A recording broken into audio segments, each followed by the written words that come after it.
It's Thursday, May the 29th, as I bring you guys this update. And tomorrow will mark 2 weeks since 10 prisoners escaped from a jail down in New Orleans. At this point, there are still 2 remaining fugitives at large, Antoine Massey and Derek Groves. But with the fact that these are the last 2 remaining fugitives from this elaborate jailbreak, where some of which was captured on surveillance footage, you begin to wonder, have these guys really gotten away? And will they remain at large? I'm sure only time will tell. There's 2 stories that I want to share from bringing you guys this update, and the first involves what's being referred to as the botched investigation that's taken place since this escape. It just don't seem like this New Orleans Justice Center and Sheriff's Department can get anything right. Headline that reads, botched crime scene handling could derail prosecution of Orleans Parish Jail escapees. The district attorney personally led crime scene technicians to collect evidence after sheriff failed to preserve after 10 inmates fled facility. How do you preserve a crime scene in a jail housing unit when you've got other inmates that are living in here, undoubtedly probably helping in any way that they can, wiping things down? There's not going to be fingerprints. Preserving any evidence is going to be a hard thing to do in a crime scene that you can't keep other people out of. I mean, you can't lock the doors. The locks don't work, even for the particular cell where these guys escaped from. The biggest point of this story, I'm not going to share this whole thing, I've already read through this, is one particular piece to this. Actually make that 2, because here's another headline about the same particular thing, saying the DA, Jason Williams, says crime scene sat untouched for days after Orleans Parish jail escape. Are you kidding me? You know, here I was thinking that they just failed to preserve this thing, meaning like they couldn't keep the prisoners out of the crime scene. Man, it sounds like from this particular headline, they didn't even go in there to try to collect any evidence. Williams said crime lab began processing the plumbing corridor behind the toilet where the escape began, collecting evidence critical to any future prosecution. These pieces of evidence tell a story, Williams said. That's the type of evidence that a jury is going to be looking for when it's time to hold somebody accountable, and we need to make sure we're holding the right people. Williams criticized the delay in evidence collection and said his office is now requesting voluntary DNA and fingerprint samples from all Orleans Parish Sheriff's Office staff and maintenance worker. The faster we get those things, the faster we can process this and figure out who may have touched something. The bigger point to all of this that really struck me, and I can't find it right this second, but I had read about it. They said, look, it's a jail housing unit crime scene. You're not going to be able to preserve this thing, but so much. The fact that this sat untouched for days due to the Sheriff's Department not doing anything is bad enough, but when it comes to a court proceeding, you need to be able to go into court and show that you tried in every measurable way to investigate this crime scene. Moving on to something else in relation to the New Orleans escape. And let me start this with a bit of a cliffhanger. Folks, I'm working on something huge right this second, and it's my hope to be able to bring that to you very soon. But I recently ran across information talking about what the jail is like for prisoners who are still housed there. You know, nobody's going to give a damn about prisoners right this second, given the fact that so many have escaped and there's nationwide manhunts, and we're talking about fugitives and escapees and people being captured. I mean, this shit sounds wild. But what about prisoners who are just trying to serve their time or serving their time regardless in this jail? They haven't escaped. What is time like for them now, given all that has taken place in this jail? Has the jail been on lockdown since? Are other prisoners being punished due to this escape that only 10 prisoners, I say only 10, that's a shitload of prisoners to be escaping. There's 1,400 prisoners being housed at this Orleans Justice Center. Are all of them being punished because of what 10 prisoners did? And there's a high likelihood that that is the case. However, I want to talk about something you may not have even thought about. Folks, when these 10 prisoners escaped, the water had to get cut off. Pipes had to get sawed with hair clippers. The jail, allegedly, at this time, has massive plumbing issues, flooding, and no water readily available for the rest of this jail population of 1,400 prisoners. New Orleans jail, site of brazen inmate escape, faces flooding and plumbing failures. The New Orleans jail, where 10 inmates escaped from earlier this month, is experiencing significant flooding from what the sheriff called ongoing and severe plumbing failures. The New Orleans jail, that gained national attention for a brazen escape of 10 inmates earlier this month, is experiencing significant flooding from ongoing and severe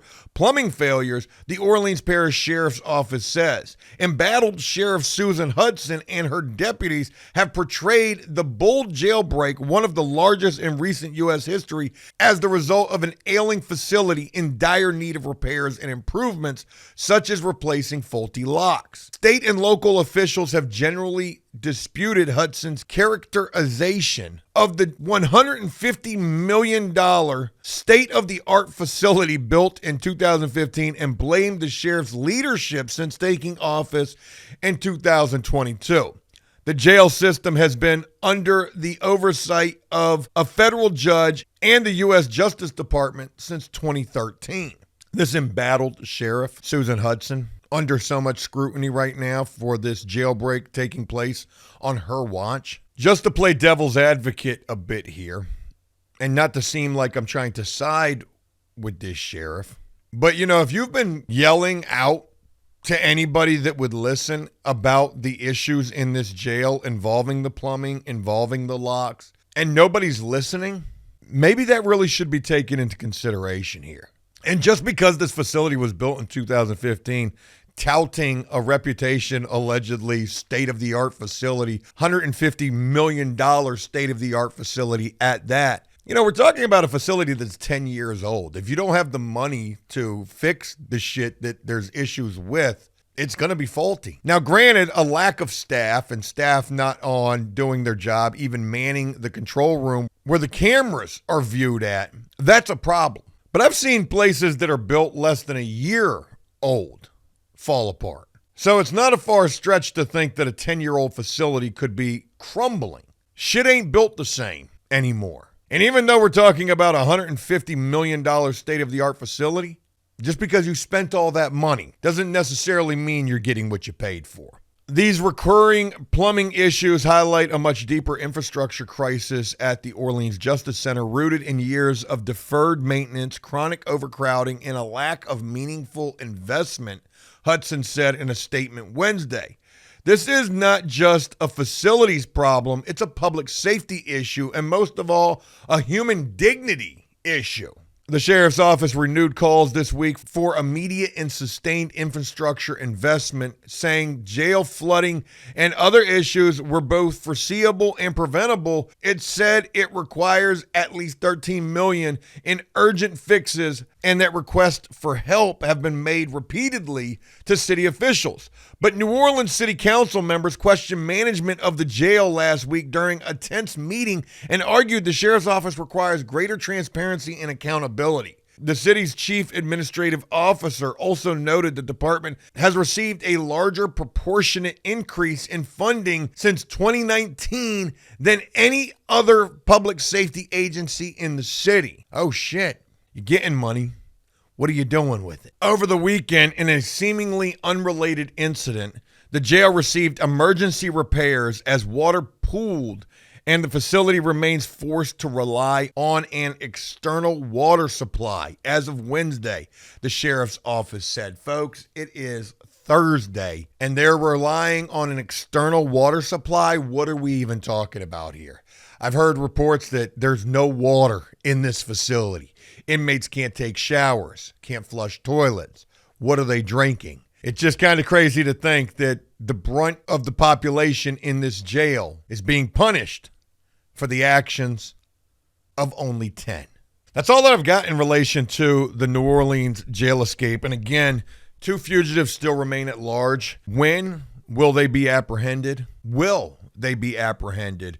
Questions we're just going to have to wait for the answers for. I want to move on to the other big escape involving a prisoner in Arkansas, former police chief Grant Hardin, who escaped from a prison that is in the middle of nowhere on this past Sunday afternoon around 3:40, disguised in a makeshift law enforcement attire. It's interesting the way that they say this guy was dressed up as law enforcement, and they don't say that he had a correctional officer's uniform on. I don't know why they try to put so much separation between just saying this guy created his own guard uniform, and they're wording it the way that they are. Grant Hardin was featured in a documentary called The Devil in the Ozarks. Former police chief. He had a murder and rape charge. He was serving a prison sentence of 80 years, and Buddy didn't have anything to lose. To think that this guy was able to just dress up,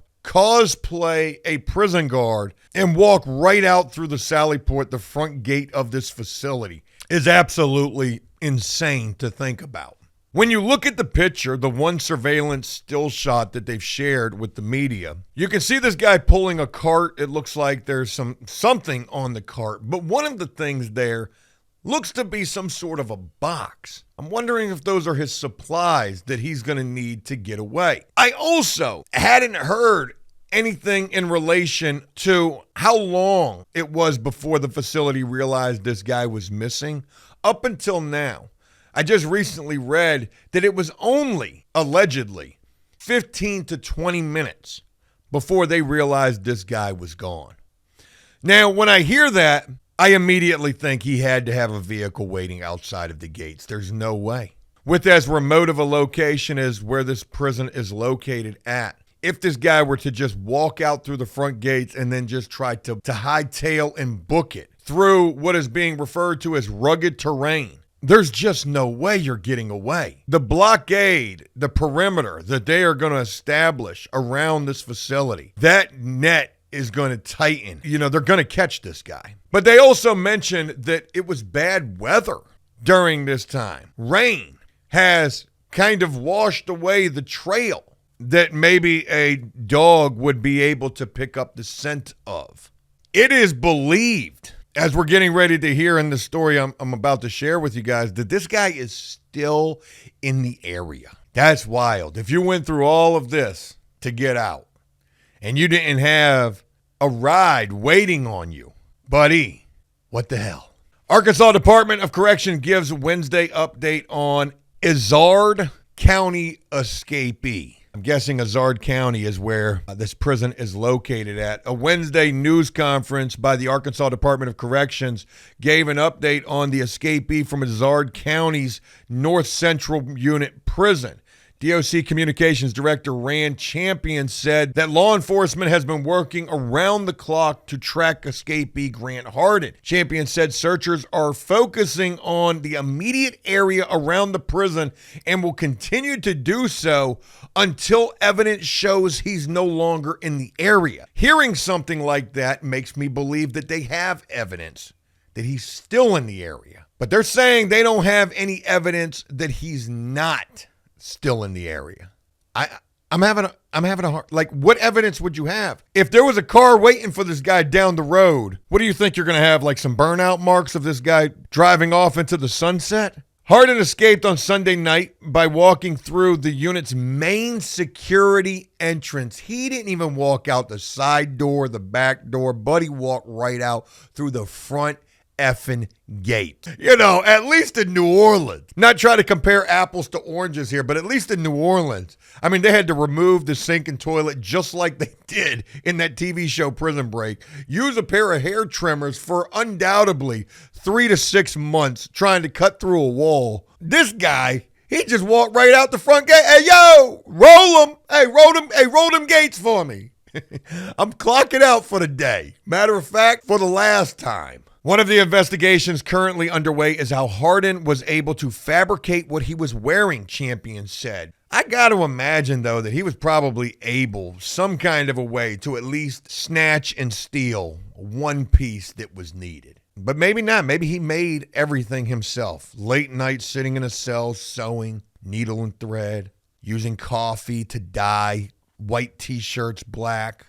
Champion continued that until searchers find something to disprove it, the current assumption is Hardin is still wearing the dark pants and shirt seen in the security video from the prison. Because Calico Rock is so rural, searchers are challenged to check possible hiding places such as caves, abandoned vehicles, or abandoned dwellings. He said, man, this shit sounds like frickin' Shutter Island, where this guy escaped from. Champion added that due to the rural search areas, searches must be coordinated to prevent searchers from blocking roads and intersections. I would imagine that's exactly what you're trying to do. The DOC has a robust canine search team, Champion said, but it's having some difficulties due to the recent heavy rains.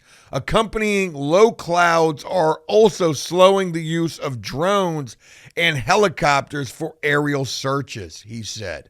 They've got all these means to be able to try to find you, but Mother Nature had other intentions. The DOC is leading the search, he said, but federal, state, and local agencies are assisting, including state police, FBI, U.S. Marshals, Arkansas Game and Fish, deputies from 2 counties, and local law enforcement. Hundreds are searching for Hardin. Does he have access to a phone right now? And more importantly, social media. Can you imagine this guy laying low somewhere right now in a cave with a prepaid burner phone, scouring social media and the internet, keeping tabs on this search to try to apprehend him? Checkpoints are currently being run throughout the area, Champion said, with as many as 10 operating at one point, because Hardin was serving a 30-year sentence for murder and he has nothing to lose, and said law enforcement is being careful. A second challenge was that Hardin, a former police chief and officer, would know how searches are conducted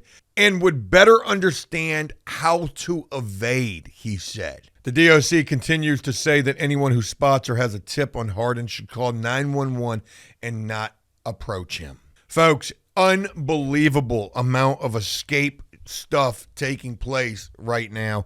And again, I've shared with you guys, it's escape season. It's getting ready to be the summertime, and ain't nobody got time for jail. I can all but guarantee you this is not the last that we're going to be hearing of prisoners breaking out. They're motivated by these stories that they're reading, by the things that they're seeing on TV. Freaking commercials will motivate you. A song on the radio will motivate a guy to say, you know what? I ain't got time for this. Yeah, it's going to be a 5-year addition to my sentence if they catch me, but I'm willing to risk that because I need to get back out there right now for whatever the reason, whatever the rationale. There's another escape in Ohio currently underway for 3 of 4 prisoners who escaped from a minimum security facility. 3 of those escapees are still on the run right now. We've got 2 on the run still from the 10 in New Orleans, and then we've got this big escape right here taking place. This massive manhunt underway to capture this horrendous individual. Folks, that's all that we have right this second. I just wanted to bring you guys this update. Hope that you found some interest and enjoyment in this video, and if you did so, please leave a like and a comment letting me know exactly what you think of all of this. If you've been enjoying these videos and are not yet subscribed to this channel, please consider doing so and turning on bell notifications so that you never miss an upload. It would certainly be appreciated and would go a long ways to helping to support this channel. As always, until next time, enjoy life, the free world. Never take a moment for granted and make the most of every day. Peace!